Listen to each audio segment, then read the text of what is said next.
Welcome to our traffic. Let's get going. On this episode, we talk to Mario Ybarra Jr. at his studio in San Pedro. He's a visual artist that's shown all over the world, a founding member of Slanguage Studio, and a teacher that lectures all over the city, and back east at Skowhegan School of Painting and Sculpture, out here on the West Coast, Cal Arts, California College of Art, and Williams College. We got to talk about his work with aspiring young artists, scary movies, critical thinking, and making art out of whatever you got. Enjoy the talk.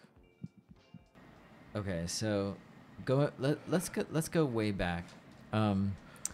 There's a piece that I'm actually remembering, and when I went through and I did my research to pull images of your work that I wanted to talk about here, I actually couldn't find this piece online, and I can't remember the name of it. But it's the one where you're just, this is from a long time ago too, so you got to go back. But it's the one where you're just straight up on your rooftop shouting some stuff in a bullhorn. Yeah. It's a photo. That's from like 2000, right? Yeah, it's a photo series of me doing these performances where I'm like yelling on a bullhorn in places where people can't hear me. It's called Go Tell It. The series is called Go Tell It. And one of them is right now on display at the MCA San Diego, the Museum of Contemporary Art in San Diego. One of the photographs is in their permanent collection, and one of the bullhorns is in their collection. Oh, wow. Yeah, so, that piece was actually my thesis work for my MFA at UC Irvine. Go tell it. Yeah. Go tell it. So, what were you shouting? I wasn't shouting shit. It was more like a kind of gesture. I think it was more like I wasn't saying anything because they were like still photographs, and it was more like trying to embody like this performative gesture of the protest. Like I guess today it's kind of relevant because right now we see all these protests and we see people with kind of raised fists and with bullhorns, and it's a kind of aesthetic of and kind of materialness of a kind of protest, right? Like the kind of raised fist and open mouth and trying to rally people or call out stuff. And I felt that it was more like of me trying to embody that gesture in places where it was more like a call to or go telling it in places where, so on my rooftop is like my childhood home, standing on my rooftop, yelling through a megaphone to the neighborhood, and who knows and it's more of like a call out, not knowing if anybody would respond. But it was more like trying to embody the gesture of that, or embody the kind of iconic kind of, body posture. And we see it today, like who knows, like it's been something that's been going on for a long time, right? It's something that's happened in kind of with, the anti-war movements after, Vietnam and the civil rights movement and all that stuff. Yeah, there's a whole tradition. Yeah, but who knows if does it work? Let's start. Like the gesture is that. So I was thinking, is the gesture the gesture work, or is the gesture not working? Okay. So like if you call something, like is there a response? I guess that's where I was out, because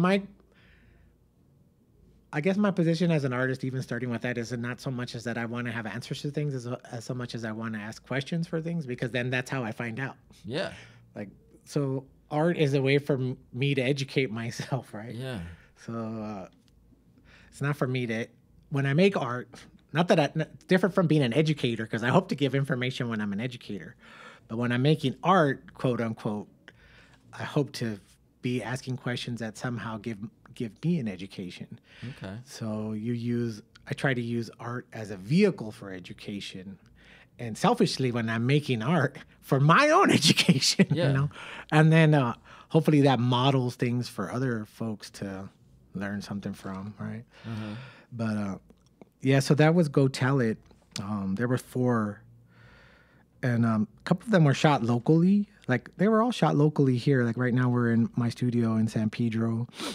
And 2 of them were shot where you're working at Angel's Gate. One was in the those amphitheater kind of huge gun turret places. They look like little amphitheaters. Right. One was shot in there, and then another one was shot here at Sunken City. Have you guys been there Yeah, yet? sure. So like Sunken City.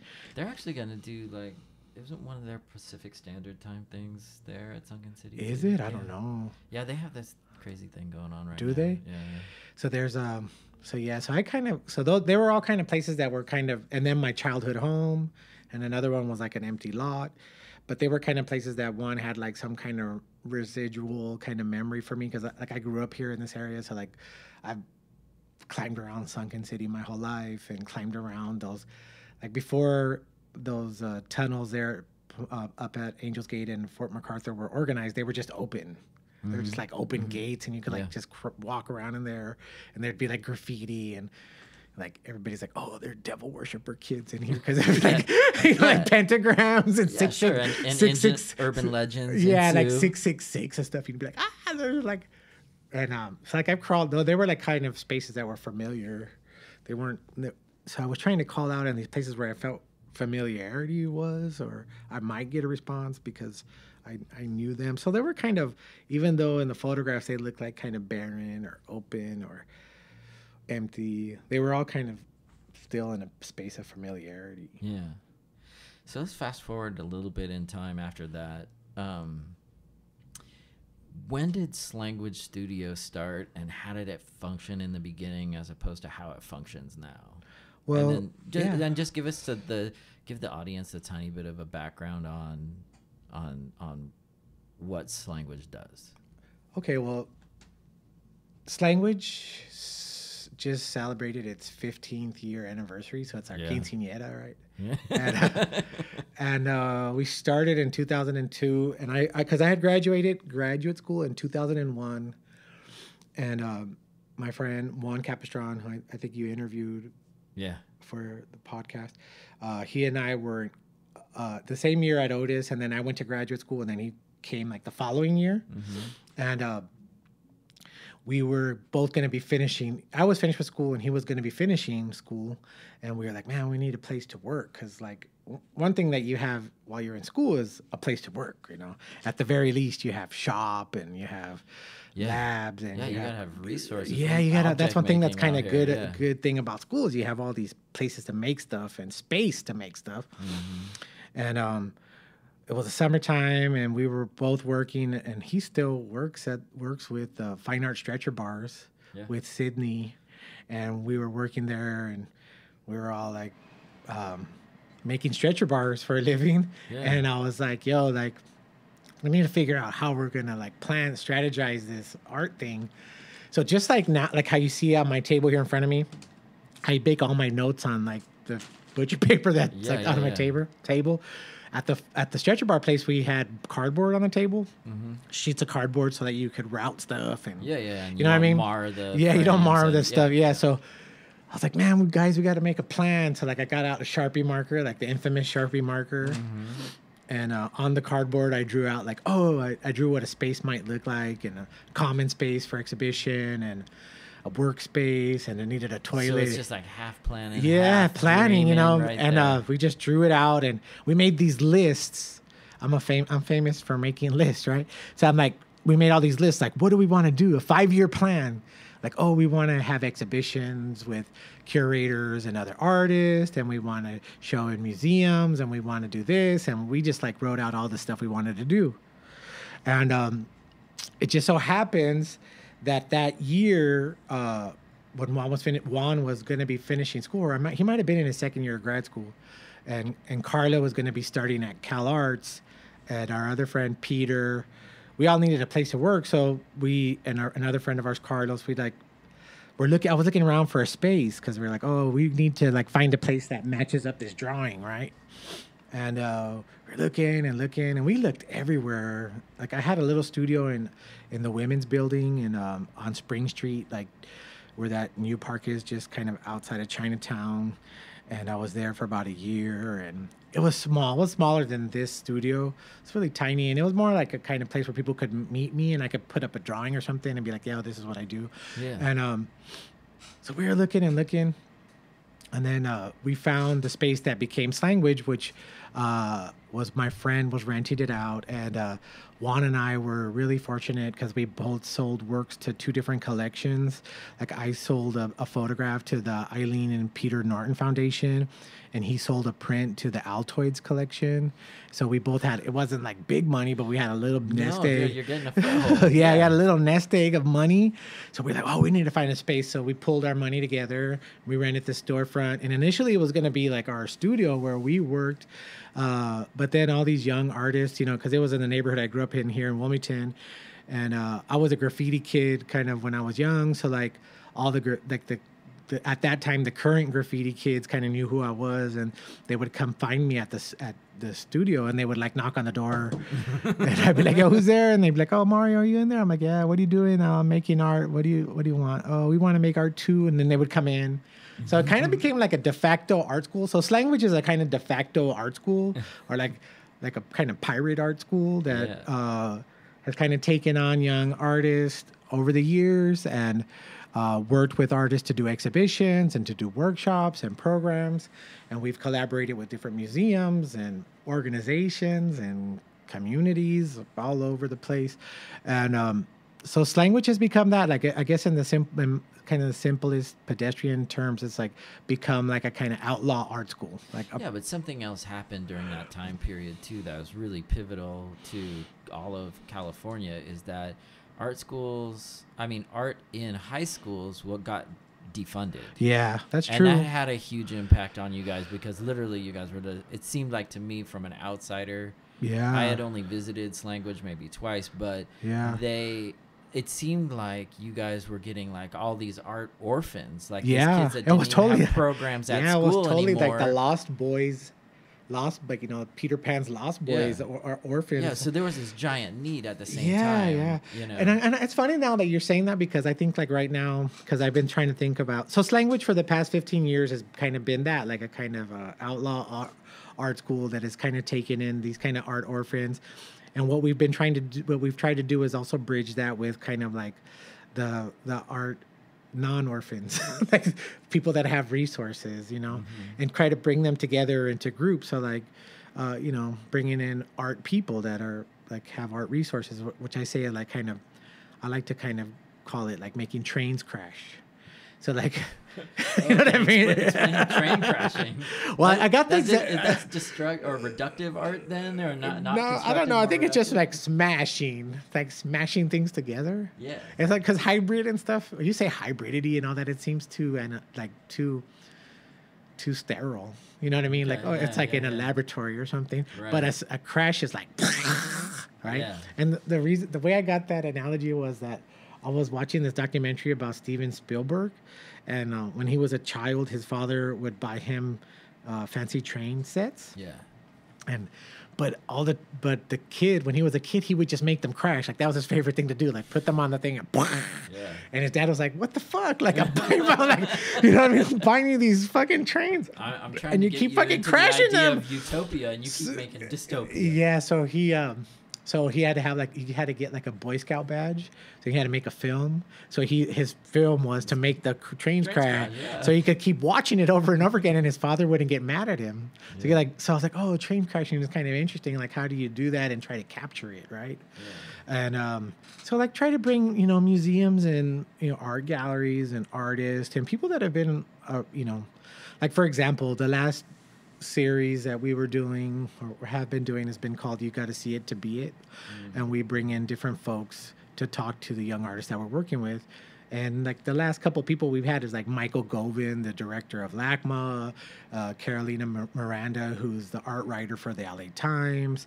Like we try to bring in, and then artists, of course, to come in and talk to the young people that we're working with in a kind of small setting and try to see what happens when that train crashes, right? When we brought in Carolina, a few months later, one of the girls actually got a job at the LA Times in the mailroom, but she got a job at the LA Times, like, because Carolina told her, like, hey, there's a job opening in the mailroom, come apply. And then she, right before summer, the young lady just got like her first blog post that she wrote, like in the arts and culture section of the LA Times. So like that's what I mean by a kind of train crash or like a smash up, you know. And so like those, well, and then also it seems like what you're explaining is that the outcome doesn't necessarily need to be predetermined. Where if No. you're trying to synthesize things, you're Oh, very no. carefully trying Yeah. to curate what you're going to end up with. You're going to have this product at the end where you're like, I don't want to determine that. Does that sound right? Well, yeah. Well, the way that I've been kind of trying to turn into like a kind of graph of what I would hope to do is in the simplest terms is I've been envisioning like this triangle, right? And on the first slope of the triangle is the word love. Like you have to love it, right? And you have to love the people you're working with. Like if you don't love it, dude, get the fuck out of here. You know what I mean? There's like, Right. if you don't like, if you don't, if there's no love there or interest there or passion there, which I like all the drop things underneath love, right? Like if you're just there for like some other reason, like get the fuck out of here. Like kick rocks. Yes. You know what I mean? Yeah. Because there has to be love. Yeah. Love's number one. Right. And then like if you're working with students or you're working with like a kind of group or you're opening up something and people are coming in, like that instead of the synthesizing that you're talking about or like the predetermination that you're talking about, the second slope is assessment. To have that assessment time. But if you can have the assessment time, and I feel like you should be able to take that time to assess the people you're working with or the situations you're working with because they're all different, right? And then finally, at the bottom, at the base of the triangle, which should be its foundation and what it stands on, is access. Right? Like why are people interested in education? Because it provides access to other things. Whatever their motivator might be. It might be access to money, it might be access to better neighborhoods, it might be access to a better fucking car or access to like nicer looking women. Who knows what their motivator is, right? But access is really important. And I think that if you could set up something or a system where the people that are interfacing with that system can go through something or a process of love, assessment, and then access, like at the end of the day, they feel satisfied, like something where they were listened, like one, they were paid attention to, they were listened to, somebody cared, and then somebody also helped set them up to have access into whatever next phase it is that they're up to, right? And that's not going to be, everybody's not going to have the same deal. They're not. So I'm hoping that into the future, like if slanguage was like a kind of train crash thing before, I'm hoping that we could be able to build it into some kind of interface or some kind of structure that helps people determine how they can interface with it and then ultimately have access into things like I feel like that was what that's what it was for slanguage was for me as a vehicle, as a way to have this vehicle that had different stops for the different folks. So that's what I felt like, just philosophically, besides like the brick and mortar stuff, and I like what slanguage could be, and then I'm hoping maybe. Because right now it's kind of a reevaluation after 50 years. It's like, what is it that it does? And then to see like, things like DACA being threatened and things like that. I'm like, well, wow, like maybe this language could be a kind of a vehicle for like those type of students. You know what I mean? Like where it leaves a kind of like everything doesn't have to be accessed through officialness. Right? You could have some unofficial access, some like backdoor, like backstage pass stuff, Yeah. Since we went into this language thing, talk about stick 'em up a little bit, because that was this is a language piece. Yeah. You're talking about the looter shooters and those. Yeah. Well, that was funny because when we were just starting the studio, Juan and I were just making images. Like, imagine it. Like, what is it, right? What is the identity I don't want to say branding because like now, like no, but I never heard of branding until like But I'm talking. This is like 15 years ago. Like I Right. never. Who the hell knows that? Yeah. But like you try to when something first starts, you try to like put an image to it or like some kind of. Well, I mean, we're artists. Yeah, we're artists, right? Like, exactly. This is the power of what we do. We Yeah, make so we're visual just images that speak to people in a exactly very quick way. Yeah, so we were trying to. What is that? So when we were trying to figure it out, like what does language mean, and we were thinking about like how do we start putting together all these different kind of draw from different places and put things together, and so that's like an image of like a kind of bandido image from like a classic golden era Mexican movie, and but then he has like a kind of hip hop like belt buckle that spells out language. Yeah, and he's got swag. Yeah, so it was kind of and like a Louis Vuitton. Like we changed like a Louis Vuitton. Yeah, so it's funny because like all the stuff that people do now, like I see like on my Instagram feed, I'm like looking at Supreme and they're collaborating with like Louis Vuitton or something. Mm-hmm. I'm like, fuck, we did that shit 10 years ago. Like I have a pair 15 years ago, dude. I've had like a pair of Louis Vuitton Air Force Ones that are in storage from like 2002. That I went and found like a Louis Vuitton bootleg purse at the thrift store and then took it to this shoe guy. It had him like we cut out the panels. So there was kind of stuff that we were trying to, I guess. Yeah, and you have like the repurposed starter cap. Yeah, so that's what that's what it was. It was about like, I don't know, like mixing stuff up and customizing things and customizing images because at that time there wasn't things that. But even 15 years ago, there weren't things that you could go out and purchase that looked like a kind of combination of like a hybridity of culture, right. Like either Latino culture and kind of hip hop culture. There was nothing that kind of looked like that. We know like popular culture steals all the time. Yeah, so that's what we were trying to. Yeah, so what we were trying to do is like just remix things so that they kind of accommodated our own sensibility. And so we made a bunch of posters. We had it because that was from an exhibition that we did at the Mexican Consulate that was in Alvarez. No, it was like the Mexican Consulate or some kind of cultural center that was in Alvarez Street, and they asked us to do an exhibition. So we did this exhibition called Going Back to Cali, like Cali, like being both Colombia and here. Yeah. And we made all these remixed crazy images of like Pablo Escobar in a spacesuit as an astronaut and that. Yeah. We made all these crazy images. And we were just trying to like see where we could push imagery to kind of appropriate culture and create new culture and create kind of nexuses where like things kind of overlapped. And that's what we were up to. And it was fun. We're trying to have fun anyway. Like art should be fun. I know. It's super fun too. And it's coming across too because you're like at this time period you're ending up like in hammers made in LA and like that's from way earlier. That's from like maybe 2003. It just came back in an exhibition at LACMA like a few years ago. But we made like a whole series of other images that went along with that, like a whole show. And like we had like this painting. I don't know if Juan has it or if it disappeared into the abyss, but we had made this painting of like a Nissan hardbody truck with like the bed lifted, like going on crazy. And then we had like iron-on image of like Pablo Escobar's like dead body. They were just trying to like really, I don't know what we were trying to do. We were trying to make language, like a kind of hybrid language, right? Yeah.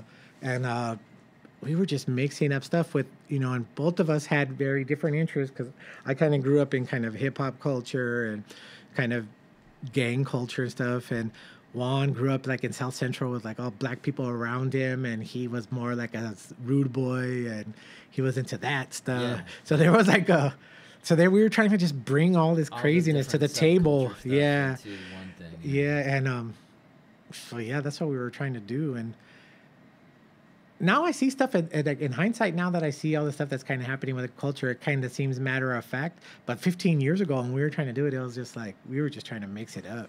Yeah. And, okay, well, let's fast forward then a little bit to Universal Monsters and then how you're like interacting in that stuff with. Now you're taking like old monsters from early movie monster stuff like 20th Century Fox, like the Invisible Man, like all this kind of stuff, and then oh wow, and then Mario just threw me a pack of erasers that's all just like the werewolf and the swamp thing, and all those kind of like monsters, and like so.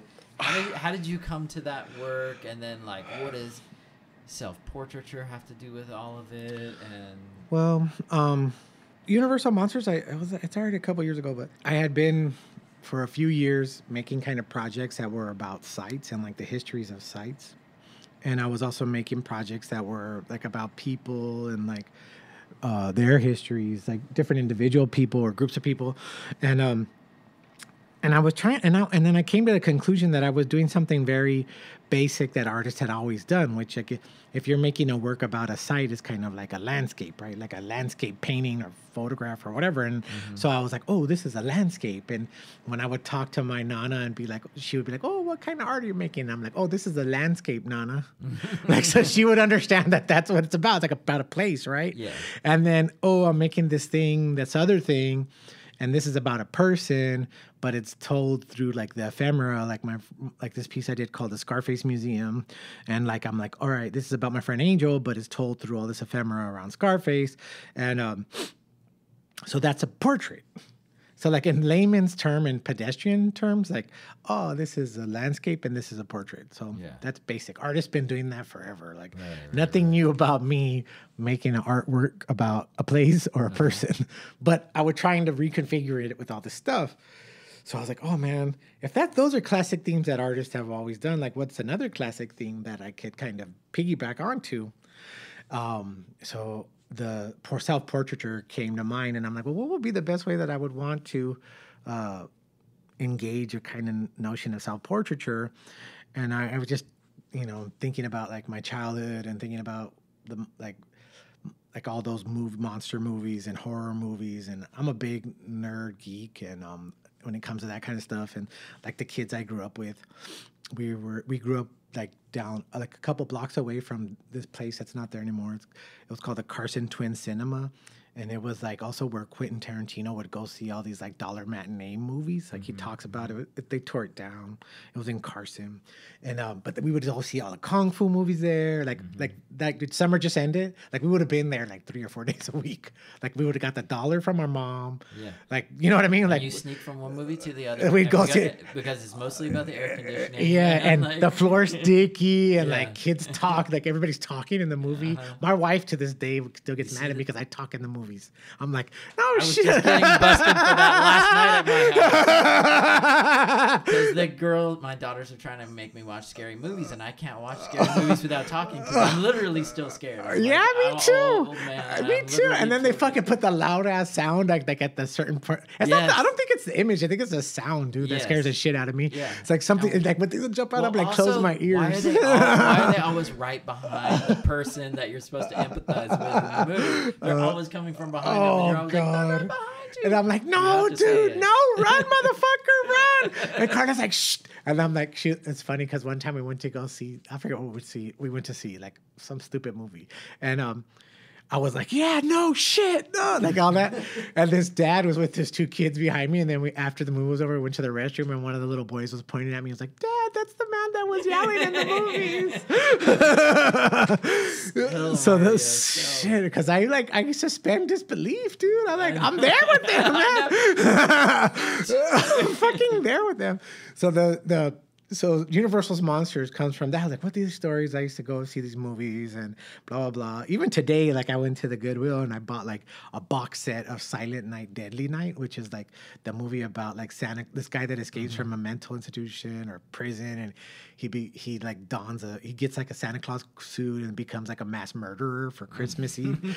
And I don't know how the fuck they made, like I swear to God, all 3 sequels came out in one summer. I was like, I think we saw all these movies in one summer. I was like, or did we watch? I was telling my friend, I was like, how did you drag me? Because I was like 7 and they were older. I was like, how did you take me into the movies at that age? Like, you weren't my mom or my dad. Like, you guys they didn't give a fuck. You're like, give them the $1 a year in there. Yeah. Yeah. And my older siblings used to do that too. That's crazy. They just take it. You're just like watching. I saw Silent Scream. That was like my favorite one. That was like Victoria was like the murderer in that one. And so all those movies. And so I was thinking about being a kid, and I grew up across the street from the elementary school I went to, and my mom was like a working mom, and she didn't. One year she didn't remember that or like get me a costume, or we didn't plan a costume, and so like I used to wake her up in the morning to get like my dollar or whatever. But that day it was Halloween, and in elementary schools they do the parade around the track. You go around. Do you know this? Oh yeah. Yeah, everybody wears their Halloween costume, and you do their parade And around. you can like win prizes. Yeah, and they play like a record, erasers. and like that. So like I woke her up, and I'm like, Mom, like it's Halloween. I don't have a costume, and she was like, all pissed off at me, like. Yeah. Motherfucker, you should have told me this yesterday. I'm like, but it's a parade. I gotta go to class. So she was like, go. She was like, grab that. So she grabbed like a sport coat she had there, like a corduroy sport coat. She was like, go into the bathroom and get the ace bandage. So I ran and get the ace bandage. She was like, go get my sunglasses over there. And she grabbed the hat, and then like I didn't even know what I was becoming, right? She like put the sport coat on me and like wrapped the ace bandage around my head. I'm like, it's hot as fuck. And she puts my sunglasses on and a hat. And she's like, look in the mirror. And I'm like, turn around, and I'm like, what am I? She's like, you're the Invisible Man. And I was like, fuck yeah, I'm the Invisible Man. Like I start like floating out of the house, like, yeah, I'm the Invisible Man. You go to school, and then they start playing like the record, the Monster Mash, and you're like walking around with all the other kids, and it's like October, which is like really fucking hot here, right? Yeah. So I'm like sweating underneath it, but I'm like, fuck everybody, like I'm Invisible Man. So I just remembered that as being like, oh, that's like a good marker to think about, like a self-portrait in relationship to these kind of experiences that I had. And then to think about, from that, I also thought about, for the Invisible Man at least, I was like, so I would take in these photographs. So I would go to my studio and just with my phone or any camera I would have, I would kind of do like these kind of dress up things to kind of recreate these memories. How like I had like this ski mask in the studio that was like a flesh colored one. So I put it on and put a hat on and kind of recreated being this Invisible Man. So I would have these, then I'd print them out, and I'd have like kind of like how those are like photos of like my dad's tattoos, and I like photos of things up, that you sit around and look at for a long time. And you don't know how they're going to be or what they're going to turn into, right? And so I had that photo up, and then I was thinking, well, what else reminded me of the Invisible Man or disappearing? And my mom grew up Catholic, but then she converted to Christianity when I was a kid, and it was during the 80s when everything was satanic, right? Like all music was satanic. She burnt all my toys because she said they were satanic and all this stuff. And so she wouldn't let me watch scary movies. So there was kind of like a taboo thing to watch like The Exorcist and stuff in my house. So of course you have to run and do it. Like immediately. No, dude, but she used to take us to church, and we used to watch even scarier movies in church because they were all like the Second Coming of Christ movies. Yes. There was one called The Thief in the Night. Oh, no, and people have to get people would have to get decapitated and die of martyrdom and get the mark of the beast and get put in camps. And I was like a little kid watching. I'd be just fucking scared as shit. And they would always have these scenes where like a little girl would be like licking an ice cream walking down the street, and then the second coming would come, and then everybody would disappear, and then it would flash back to like her ice cream like on the driveway, like all melted because it made an impression on you. Dude, it was scary, dude. Oh, dude, when I was a latchkey kid and when I would come home from school, I have like all the phone numbers for all my family, and like if my mom didn't come home at 5 o'clock, I'd like be calling my Nana and be like, Nana, did Jesus come back? Because like, of course he didn't take me, I'm like here. But no, see what happened was my father was a naval draftsman. So he would draw part like here, we're out here, Port of Long Beach and all that. He would draw all these parts for them to fabricate for the ships. Yeah. And then when now it's all cargo containers out there. But when the Navy left here, he left to go to the shipyards in the Gulf Coast in Mississippi. Mm-hmm. So he lived out there from the time I was like in junior high school, maybe a little younger than junior high. So like every couple of weeks or every week I would get this little box in the mail.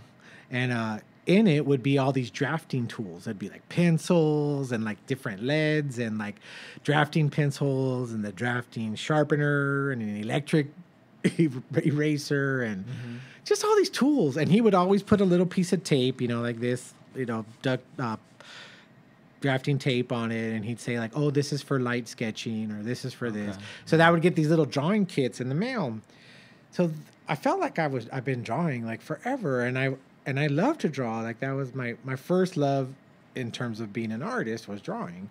And when I went to art school, like I had like we do at art school. You go through all these kind of drills and exercises and drawing, right?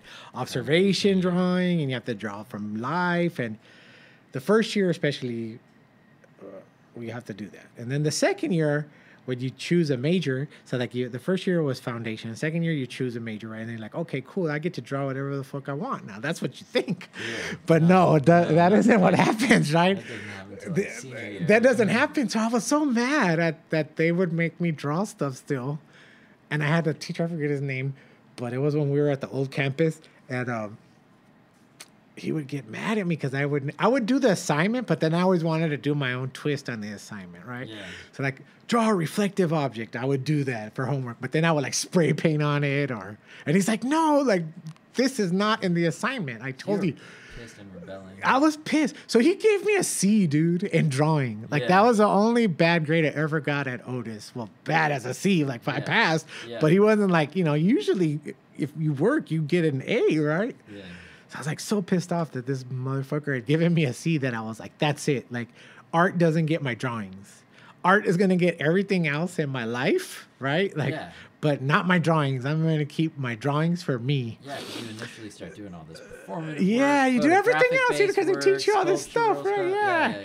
So I'm like, drawing is for me. Like I could give everything else to art. All my cleverness, everything else, brain power, my body. But my drawings are for me. But I always fucking drew, dude. I always kept sketchbooks and I fucking drew. And so I was drawing all the time. But I never thought about making drawings for exhibition or drawing, like for art. Which just seems really backwards, but I just didn't want to do it. I had this. Yeah, but you're doing all this paint. I had this chip on my shoulder. I had this chip on my shoulder about the drawing thing, right? So does painting ease your way into it? Is that like Universal Monsters? This is painting. Yeah.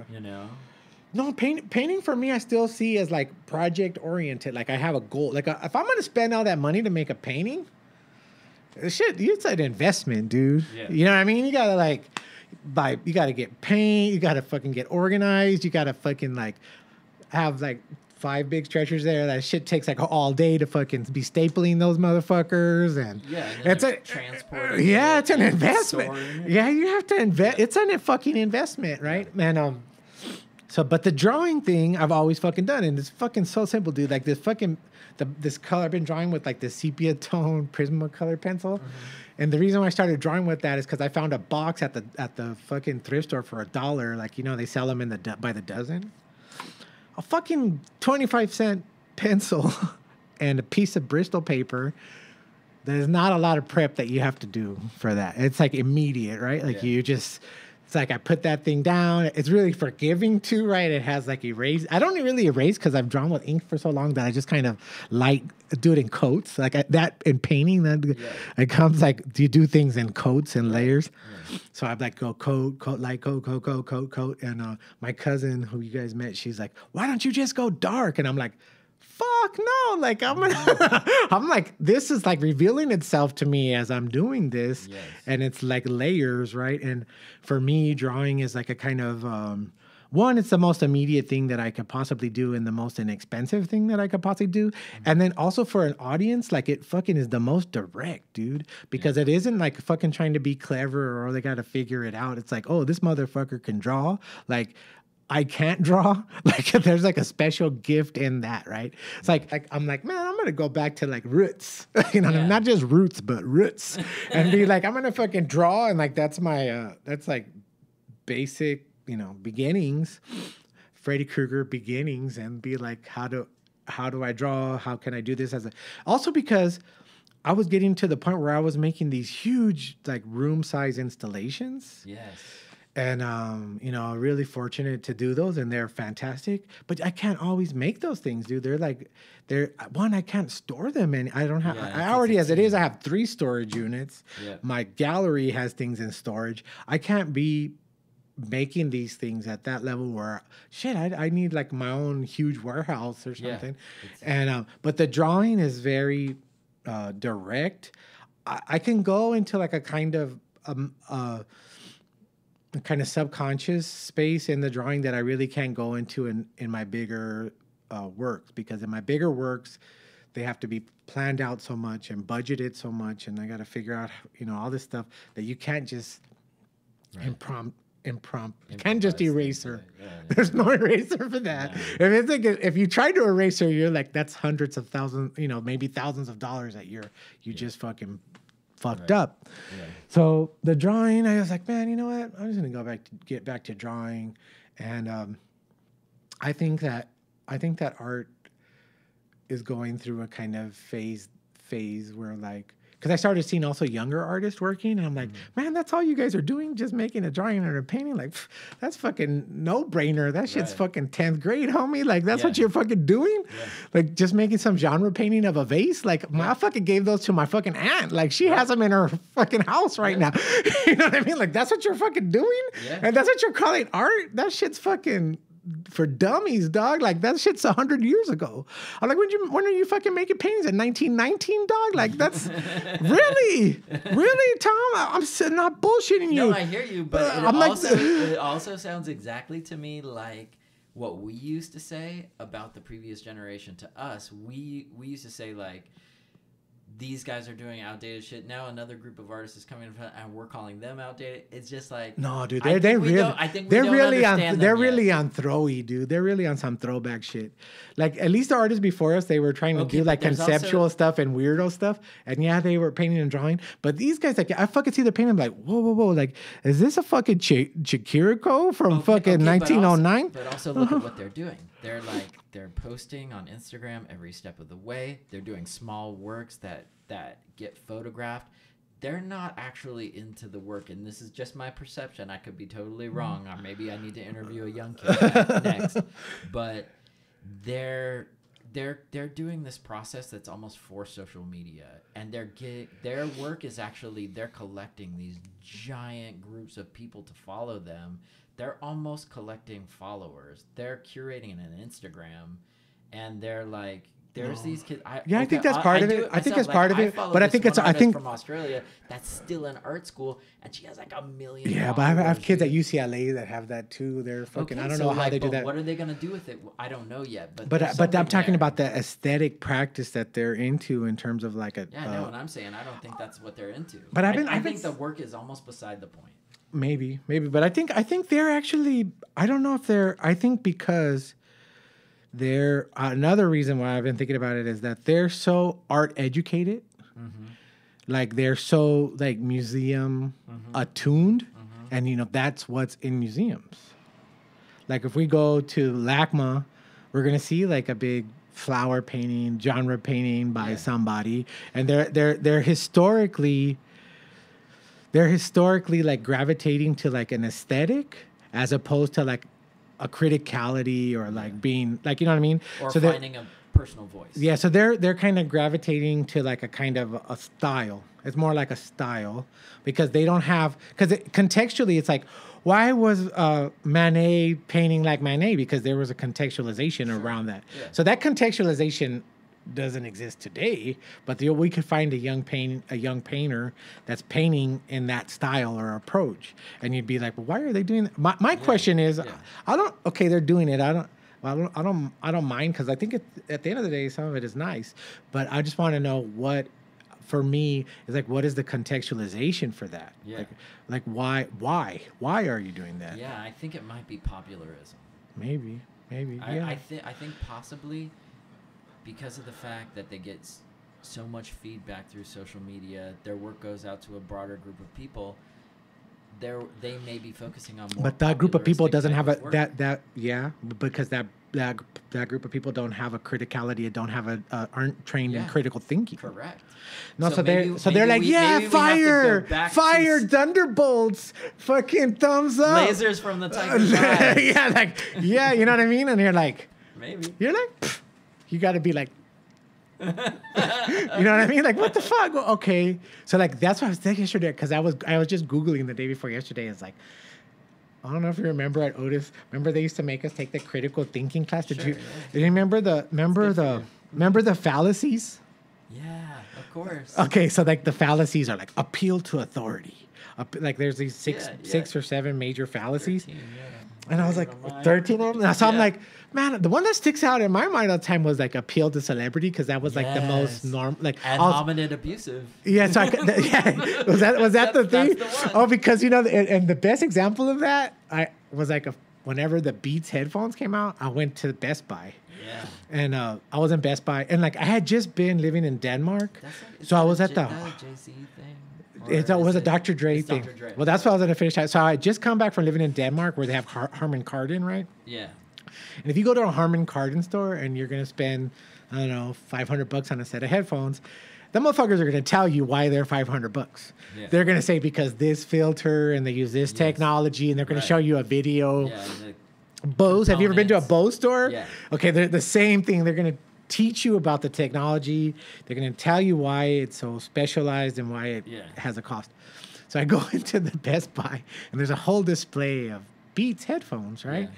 So the kid, I'm like, why are these headphones like $400? And he's like, Dr. Dre made them. And I'm like, he didn't fucking make them. Like somebody in China made them. Right. But like, I'm like, what do you mean? Like, but why are they $500? Like, because Dre needs to get paid. He's like, because Dr. Dre made them, and like that was his argument. And I was like, dude, that's a fucking fallacy. You gotta appeal to celebrity. That is a logical fallacy, my friend. I'm like, that's a total fallacy. Yeah. Like that notion, that aspect and like relationship to like critical thinking is not in play with like an Instagram follower base.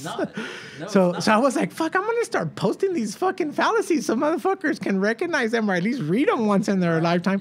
But at least if you fucking read through them once in your lifetime, you can't fucking say, like, if I ask you, like, why are these Beats? Why are these Beats headphones for? I'm gonna have to poll some college kids and some high school kids and find out now. Right. Yeah, I'll post it. Yeah, all those kids that come to your house, fucking ask them. Yeah. Because like what critical thinking is important, and I think it's kind of lost. Yeah. So I don't know. So two things that we got to do, because we do them with everybody, is 2 segments. One of them is side hustles, and that's where we talk about crazy jobs that you had to do throughout your life. You could take it, it could be anything that you want to contribute, but just dealing with the actual, like, we got to make money, and like, how are we going to make this work? And then the other one is your challenge to us, an artist you would love to hear from on the podcast, and we got to go and get them. Okay. And we've had some success. Don't get me wrong. We've like people have kind of shot us at things, people we don't know, anyone who knows them, we don't like, and we go after them. But we're successful sometimes, but sometimes we're not. But we give it the college try. Okay. So like side hustles, what's crazy shit you've had to do throughout the years? Well, my first side hustle when I was a kid, like before I even went to college, was finding and reselling dead stock Adidas and Pumas. So this is like I graduated high school in 1991. So my job was, I made this job for myself. So it wasn't like a job somebody gave me or. Yeah, no, this is a true side hustle. I made it up. Like I would go, this was like the days of finding the yellow pages. I had a red VW Bug. And a phone line in my mom's house. You're a kid, you had to get the least practical car. Yeah. Because you thought it was awesome. Yeah. And you're like, stick shift, I've been fucking like grinding my gears. Like so I had this VW Bug. I would get the red VW Bug, the yellow pages, and I would call like every mom and pop or like Big Five sporting goods store from here to like San Diego County, and ask if they had any backstock, and I would go buy them for like $5-10 and then drive all the way up to Hollywood to resell them at like extra large and to all the resale shops in Hollywood. Oh, wow. And that was like my first side hustle. And when I kept doing that up until eBay time, so like all the way to graduate school. So in graduate school, I was still doing that, but eBay was invented. So like every week I was taking like 70 boxes of sneakers to the post office. This is like before they started stamping the inside of the postal boxes, the USPS boxes, so you couldn't use them. I would fold them inside out and retape them, send them to Hong Kong and all this stuff. And I would start to see all the sneakers that I was buying and reselling like in magazines, like, and I'm like, these have to be mine because nobody else had these. This is what amazes me about you, and this is like the perfect side hustle. I'm so glad that you picked that one, because like a lot of people think like, oh, you could do that, but you do it. Right? Like most people think, oh, you could do that. I bet you'd make a lot of money. And then people don't do it. They just leave it there. You actually do it. Thus I did that, and then that led into like an eBay business that I was like, and then art fucked it up. Like art took away my eBay business because then I became busy with art. Right. And then, but then I never stopped collecting stuff with the thinking that with the potential that I would sell it again. So that's why I have like all these storage units. So the eBay thing is in the back of your mind all the time. All the time. Now it's Instagram. I would want to sell stuff on Instagram. But yeah, dude, it's so that was one. And then even up till like lately, like the most recent side hustle that I had to do was that it's like, oh man, I'm totally broke once, like a couple summers ago. Totally broke. The fucking EBT card was only doing the market, couldn't do the hot food. I'm like, man, I need to get some cash, right? Yes. And I was like, oh man, like what are we gonna do? And so I noticed that on people's Instagram feed, this was like a little bit ambulance chaser, but they would be posting that their parent had died or their grandparent had died or their grandparent had died or somebody would die. So I would immediately like fish through their Facebook accounts and find a photo of the person that they died and then do a small drawing of them, of the person that had died, and then hit the person up and be like, yo man, I made this drawing of your aunt or your uncle or your like brother or sister. Like I'll sell it to you for like $100. Wow. And I would meet them like at Starbucks. Like, I gotta say, like that's inexpensive if you want to get a Mario Ybarra Jr. Dude, like, I would be making dude, but that's like Mario Ybarra Jr. doesn't mean shit when I go to fucking AM PM to fill up my car of gas, right? Yeah. So I would be like, yo man, like I need money and so like, yeah, dude, I was making these kind of memorial drawings for people and like selling them for like $100. I feel like if today a collector was to go and try to make that to find those again, like those would be hundreds. Like they would spend $100,000 trying to buy those off of people. So they're all personal for people, you know. I wouldn't like that's what I'm trying to say. And there would be people like I kind of know, so I'd be like, yo man, like I'll meet you at Starbucks, but they wouldn't even like. I got to the point where I wasn't even letting them ask me. They weren't commissioning me to do it. I was just fucking doing it. Yeah. And then certain people would be like, nah man, like they wouldn't buy it, you know. Yeah. But I'd be like, all right, that's just the fucking like the commercial for the next person that will buy it. Yeah. You know, so like even as like Mario Ybarra Jr., the artist that fucking has shown all over the place and all this stuff, still gotta fucking do the side hustle, dude. Like, so like our world's gnarly, friends. Dude, it's fucking so gnarly. Yeah, no, dude. So it's like, man, I'm like, first of all, I have to we're buying food on an EBT card because it's fucking like that at that moment, like people were so generous. Like my friends from one of our dear friends, Veronica, like she was like, yo Mario, like you all right, like you need me to bring you stuff. I was like you know, bringing boxes of like cereal and shit. It was just that hard that summer. Yes. And shit, that's how it is sometimes, you know. Been there. I'm not judging you from my high horse. That's what I'm saying. I gotta tell you, have you ever had that stew before that you can get free from the government? No. Was that like a big can? Yeah, like you open it up and then like I think that there's just like a layer of like blood on the top.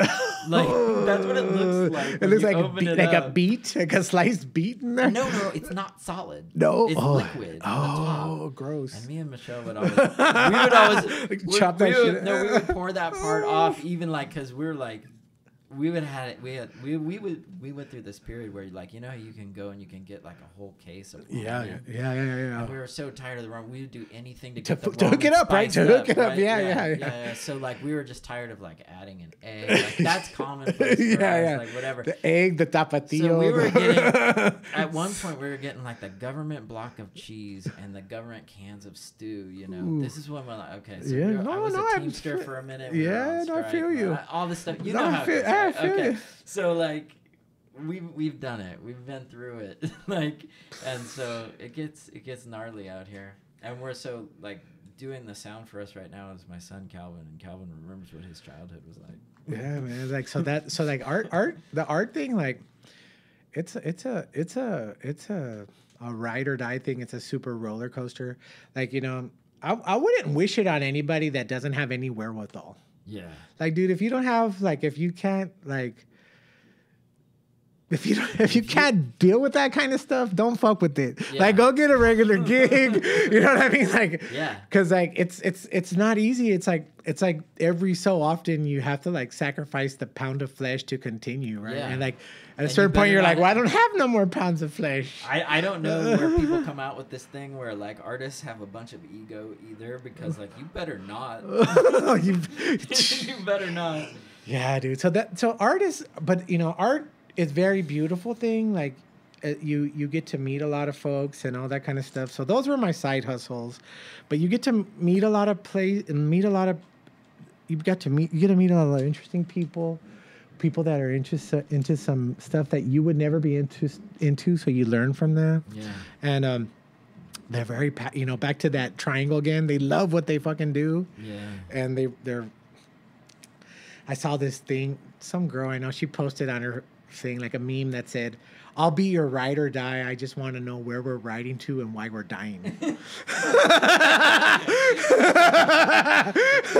like that one. Yeah, so I was like, so art is kind of like that too. Like if you know where you're going to, like you know you're riding or dying for it. Like if you know why you're riding and where you're riding to, like it's a little bit easier to take all the ups and downs of it. But it is a life well spent.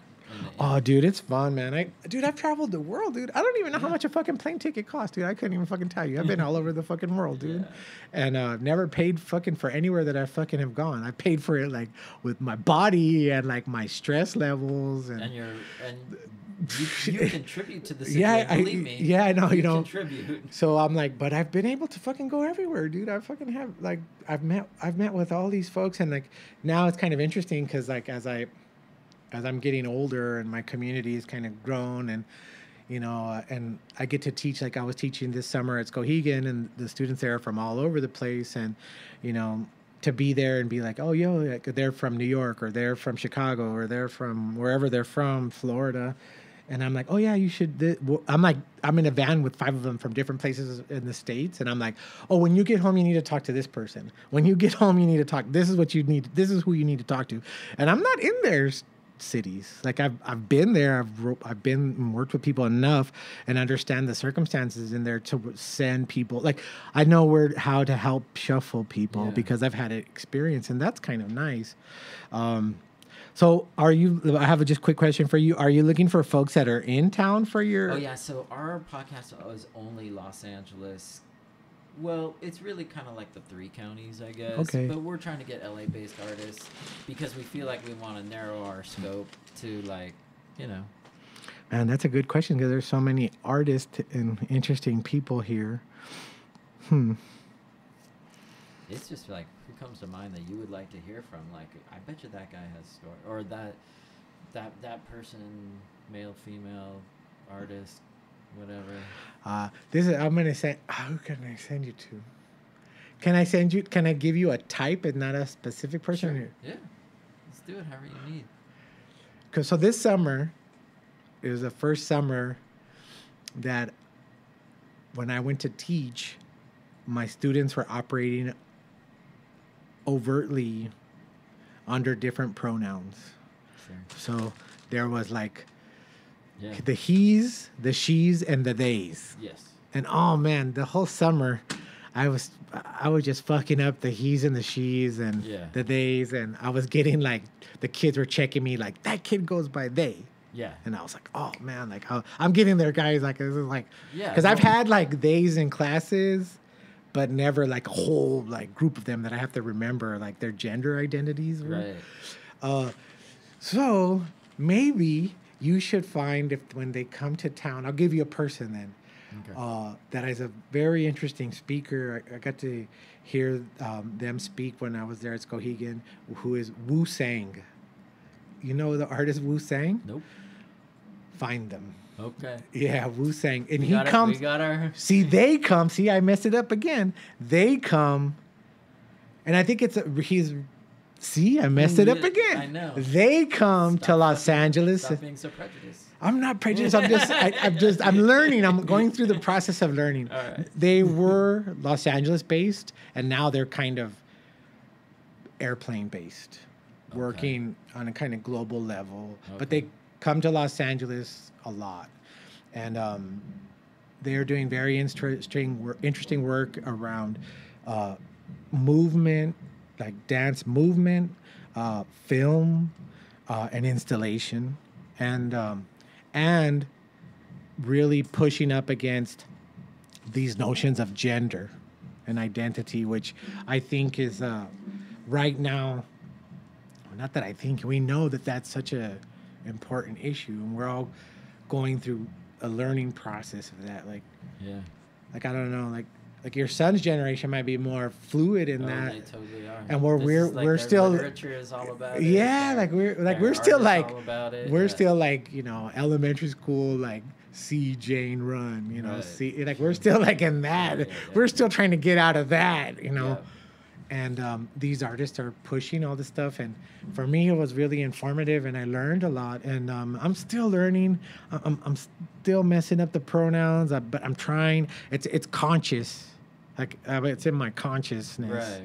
Whereas before I wouldn't even. I don't even. I just no. I wouldn't even think about it. Sure. So yeah, if you can find Wu, I think is. See, yeah, well, damn. They'd be a great person to interview. At our house though, like if you want to get training, come on over to the house. Our middle daughter will train you up on the pronouns, because like all of my daughters are her, but like all of her friends are of a different variety, and they'll be in the room in your face. And you'll fuck up, and they'll all at once just go, they. Yeah, man. That's how I was getting checked this summer, too. It's like a Pavlovian thing they'll have you at. You know? Oh, dude, I was getting checked big time this summer, too, by the kids at school, up at school. They were just like, they go by they. And I was like, oh, fuck, sorry, guys. Like,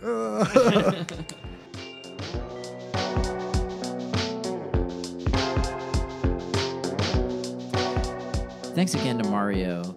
Best side hustles ever on the show, bar none. If you want to contact us with artists that you'd like to hear from or museum curators, we promise we'll go after them. We can't promise we'll get them, but we promise we'll go after them. You can contact us through Twitter. Tweet at us at ArtTrafficPod. Through Instagram, you can DM us at Thomas Adams Art or at Art Traffic LA. Also, you could email us at arttraffic@thomasadamsart.com. Thanks for listening, and we will see you next week.